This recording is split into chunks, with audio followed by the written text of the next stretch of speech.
कानपुर के सदर थाना क्षेत्र से एक चौंकाने वाली घटना सामने आई है, जहां एक 35 वर्षीय महिला का पीछा करने वाले आरोपी को पुलिस ने धर दबोचा है। सरेआम छेड़खानी और पीछा करने की इस वारदात ने एक बार फिर शहर में महिलाओं की सुरक्षा पर सवाल खड़े कर दिए हैं। पुलिस के मुताबिक पीड़िता का आरोप है कि पिछले 2 दिनों से एक अज्ञात व्यक्ति लगातार उनका पीछा कर रहा था। हद तो तब हो गई जब 10 तारीख को आरोपी ने महिला को जबरन अपनी कार में बैठने के लिए कहा। महिला ने हिम्मत दिखाते हुए न केवल उसे मना किया बल्कि इसकी जानकारी तुरंत अपने पति और बेटे को दी। 12 तारीख को जब आरोपी अपने 2 व्हीलर नंबर MH49 BT 6815 पर फिर से महिला का पीछा कर रहा था, तब आकाशवाणी चौक के पास महिला के परिवार ने उसे रंगे हाथों पकड़ लिया। हालांकि पूछताछ के दौरान आरोपी ने कोई संतोषजनक जवाब नहीं दिया और मौका पाकर अपनी गाड़ी वहीं छोड़कर फरार हो गया।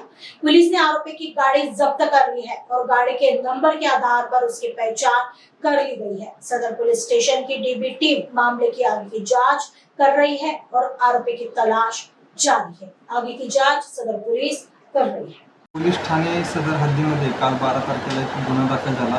पीडित महिला आहे 35 वर्षाची। त्यांनी पोलीस ठाणे सदर येथे येऊन माहिती दिली की 2 दिवसांपासून एक अनोळखी इसम त्यांचा पाठलाग करत होता। पाठलाग करत असताना तो 2 दिवसापासून 10 तारखेला त्यांनी पाठलाग केला। 10 तारखेला पण त्यांनी असं महिलेला म्हणलं की माझ्या कारमध्ये बस। तर महिला त्याला म्हणाली की मी तुला ओळखत नाही, कारमध्ये कशाला बसू असं म्हटल्यानंतर त्यांनी सदरची माहिती त्यांची मुलगा आणि पतीला दिली आणि काल 12 तारखेला त्यांनी महिला आणि पती दोघेही तिथं आले घटनास्थळावर आकाशवाणी चौक या ठिकाणी।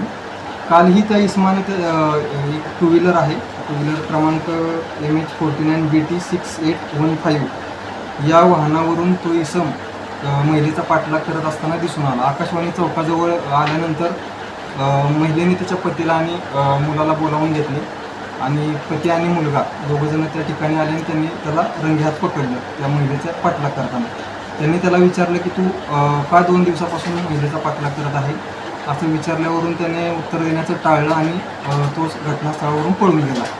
तर या गाडी क्रमांकावरून MH49 BT 6815 ही गाडी आहे। ती गाडी फिर्यादी यांनी पोलीस स्टेशनला आणून दिली। घटनास्थळावर सोडून पळून गेला होता। ती गाडी जप्त करण्यात आली आहे आणि सदरच्या गाडी क्रमांकावरून जो पत्ता मिळाला त्या ठिकाणी जाऊन पोलीस स्टेशनचे DB पथक हे गेले होते आणि सदर गुन्ह्याचा पुढील तपास चालू आहे।